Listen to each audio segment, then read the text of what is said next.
Hello, my name is Orion from TCG FlightSchool. We want to invite you to follow along as myself and my trading partner Jordan learn and apply technical analysis on our journey towards profitability. If you'd like to join in on the discussion and learn technical analysis with us, check out our Facebook group, TCG FlightSchool, for more information and content. We hope you enjoy our daily trade recaps and technical analysis videos. Thanks for tuning in. Now let's get on with the technicals. Hey guys, alright, I'm going to cover the MJ sector and a couple of tickers and also go over my position a little bit. So Friday we saw a nice little bullish run right out of the morning on pretty much the whole sector. So in part I think it was due to Aurora Cannabis and their halts. It was it ended up being a 2-day halt and they acquired a German cannabis company. I'll just quickly go to the news report here so you guys can see it. Yeah, so Aurora acquires German medical cannabis leader Pedanos, and so it halted on the 25th. I don't have a time here, but it halted on the 25th, and trade resumption was at the end of day on Friday. So there was no trading on this stock for 2 days, and there was some speculation. A couple of us in the chat room dug around, and we found that in Cremona in Mountain View County, they are going to do their expansion on one of they're going to do their expansion on their main property, and we found out that they had a meeting the other day, and some of the information was due to land matter, and it was actually confidential. So some of us kind of speculated that there was going to be some sort of announcement having to do with the expansion, but it ended up being an acquisition. So still keeping an eye out on that, and maybe some news to come for that, maybe possibly in the future. There's also Toronto MJ Expo is going on, the Cannabis Expo is going on in Toronto right now, so expect some handshakes, maybe a couple golf games, and some deals to be made, and maybe we should see some news releases for various companies coming out in the next week or two. Again, all speculation, but got to keep an eye on that. This sector right now is highly catalyst based, still very technical analysis, trading based, but still you really want to keep an eye on the catalysts because they're going to affect a lot of these big moves. So again, WEED in the morning, we saw a little 4-cent gap down and quickly recovered off of this kind of $half area, the 753, and we saw a nice big bullish move here up to the upside to a high of 815. We came down here, put in a low of 785, and then we pretty much printed higher lows throughout the day. This is the 5-minute time frame, and we ended up closing at $8 on the day. So 14-cent gain. I don't know if you can see here on my little 14% gain, 14-cent gain on these higher low pattern throughout the day. So even if you got in here in the low of the dip with your stop loss kind of, if you got in here on this next higher low at 787 and you kept your stop loss here at 785, a 2-cent stop, you could have taken a 14-cent gain throughout the day if you missed this morning move. This morning move would have been really hard to judge. Just going by what WED has been doing in the past, we didn't really expect a recovery like that.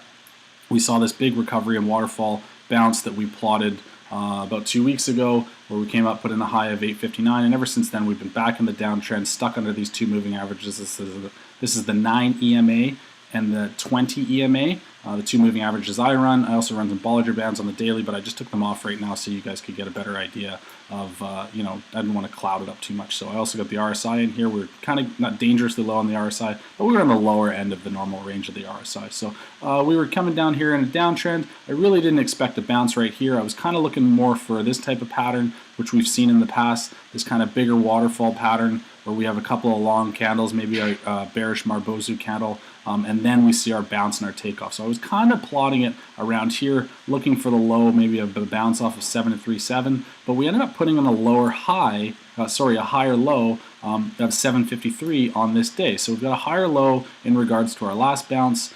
We popped up here and we came up over the $8 mark to a high of 815 on the day, but we ended up closing at $8. So it'd be nice to see this stock get up over this $8 mark and the 807. I'd like to see it close on the next day, at least over a moving average. I'm anticipating if it does, we should see a back test off of 790 or off of the $8 range, and then maybe some more move to the upside. To the downside, as you can see, the lowest point here is the 737. If we break down and we break the Friday's low of 753, and then anticipate some sort of bounce or even a breakdown off of 737. That's to the downside. Obviously, this stock is still going to be in a downtrend until we see some highs broken of 883, even 859 and 883 would be some highs I would look to see broken. And then, of course, if we could break the $9. If we can get over $9, this thing will clearly be in a turnaround and moving to an uptrend. But as you can see from the stock, again, from February, Valentine's Day, we've been in a steady downtrend with some upside moves and some offers for trading. So that's WED on the daily. I'm going to go to EMH. This is obviously the one that we always chart and plot. I've kind of let it go and I moved my money elsewhere. Obviously, some of you know that I took the CHV position and the Supreme position. I ended up selling my Supreme position for a $70 loss yesterday on Thursday, and I jumped into RTI, which we're going to talk about in a second. But just looking at EMH, I believe they had some favorable financials that just came out, and we saw it recognized today. So we saw a little bit of bullish volume, not a lot, just a little bit of a bump, and it reflected in share price. We put in a low of, we opened at 115, put in a low of $1.14, and then right away, instantly on the day, we were up, and then towards the end of the day, we had a little bullish run up towards 127. So not a crazy amount of volume on the day, but nice little move. And definitely offering up some gains. The nice thing about this dollar stock is that you can take pretty good size and capitalize on a 10-cent move, right? So I'm going to go back to the daily and just show you what the daily volume was. It was 560,000 shares on the day. When you look at some of these bigger moves, you see 4 million, 1.8 million, 960,000. So not a lot of volume for the day. Definitely nothing in the average range. I would say average would probably be about a million, two. Yeah. So anyways, some to the upside, I'd like to see a break of obviously Friday's high, which was 127, and then we'd like to see a move into the 130s, which would signal some sort of reversal on this stock.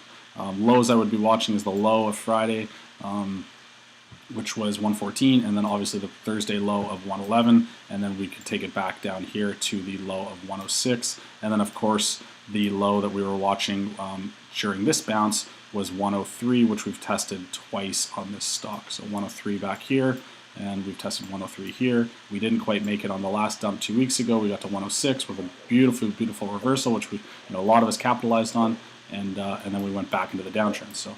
And then for the final one I'm going to watch is RTI. This is what my most recent play right now. Obviously yesterday's video I stated that 60-cent range, 60 to 62 was a very major support and resistance. When we get under it, we're kind of stuck under it for a while. When we get over it, we like to bounce over it, and then when we break under it again, you can see as we get stuck under, acts as resistance, and then we break out of it again. So now I'm looking for similar to some sort of this upside where we stayed above it for a while. I'd love to see some move back up towards the whole dollar, maybe even break this high. But for now, I'm just noticing that these long wicks, anytime this stock is taking a dip, there's a lot of motivation here and a lot of buying and bullish power coming in. So RTI is in bed with Aurora, and I feel that there's a lot of market sympathy going on with what kind of deals Aurora is happening. So, this is a big run here that we saw in the last 2 weeks. I'm kind of speculating that because of the Aurora deal that happened, maybe some people knew about this, so they decided to jump into RTI because they feel that RTI is kind of going to go along for the ride with Aurora's success. RTI also has some news coming out based on third-party results due to their extractions of CBD oils. So, this could also be some inside information or something leaks. Whenever the market starts to make a big move like this, and there really is no news release, there was a news release on the 15th, which was this day, talking about the positive results of the second study. So that could have given a bit of the upside, and it also talked about third-party results coming on before the 31st of May is what I believe. So this move is generated off of those news releases, and I also feel that maybe some continuation to the upside will be based off of Aurora's success with their acquisition. Either way, I'm very happy with these long wicks, buying the dips, and closing up towards the highs. Obviously, you can see we're kind of right here, put in a high and a close similar to this candle, so I'll be looking for a break to the upside. I'm just going to show you what I was watching at the end of day on the level 2. Is what I noticed is that we had some really nice buying on the ask in this time and sales tape. So as you can see, anytime there's a red banner, we've bought on the ask. Anytime there's anytime there's a green banner, we bought on the ask, and anytime there's a red banner, we bought on the bid. So you can see there's a little battle here towards the end of the day. This is at 3:51 Eastern time, and 74, 75, 74, 75, 74, 75. People were really wanting to get into the stock towards the end of the day. Some things I also look for is some similarities. These are all the brokerages. So what I noticed is that 85 is Scotia Capital. 85 was really buying on the ask, and it looked like they're kind of accumulating a position. This doesn't mean that it is all the same buyer. It just means that someone out of that bank is buying, but speculation could say that this could be the same buyer buying a position.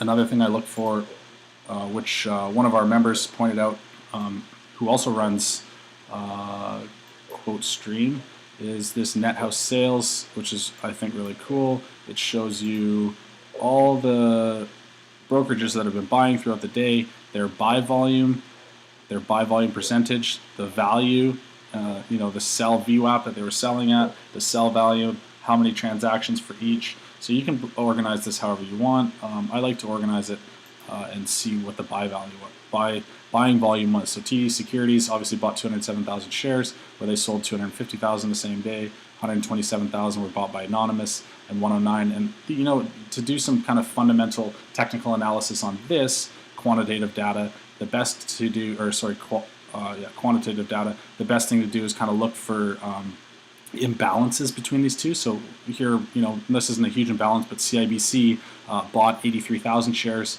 and sold only 38,000 shares. So does it mean anything? Is there a correlation with this and what is going on with the move? Yes, no, maybe, but what I like to look for is where is the imbalances. So if we saw something like 1 million shares were bought by TD and only 100,000 were sold, we would know that 1 million shares, someone there is really trying to accumulate. Obviously, TD is the most common brokerage, so I'd be looking down for maybe something like Morgan Stanley, Merrill Lynch, or some of the bigger names, maybe some investment firm stuff. Jitney Trade, I'm not too familiar with that, but Mackey Research, Dundee, Canaccord. If you start to see some big accumulation in those names, you can start to think, hey, maybe there's some sort of market maker tips and stuff like that are going on that we don't really know about. So still learning a little bit about this stuff and how to plot the money and really follow the money, but it's always good to keep an eye on where transactions are going, where the money is flowing to, where it's flowing out of, and give you an idea of what kind of volume and what kind of sentiment is going on here. So obviously always look to your volume. We do have some declining volume, which represents a little bit of a pullback here, which we're seeing. We saw this kind of pullback right here, but now we're closed up over it and we're going to the upside. So looking for the break of Friday's high on this, possibly with a back test come down. I'm pretty confident that if we do see any sort of drop, I'll be watching for the close of Friday's candle to see if that holds up, and then obviously looking down to my moving averages, which should be up here in the 70 range come Monday. So that's all I got for now, and if you guys have any questions or comments on kind of my technical analysis on this, please feel free to DM me, email me, or comment on the video below. Again, subscribe to the channel if you enjoy this stuff, and let's keep learning and pushing through, and hopefully we can plot and make some gains coming up in the next week. All right, thanks a lot, guys, and have a good weekend.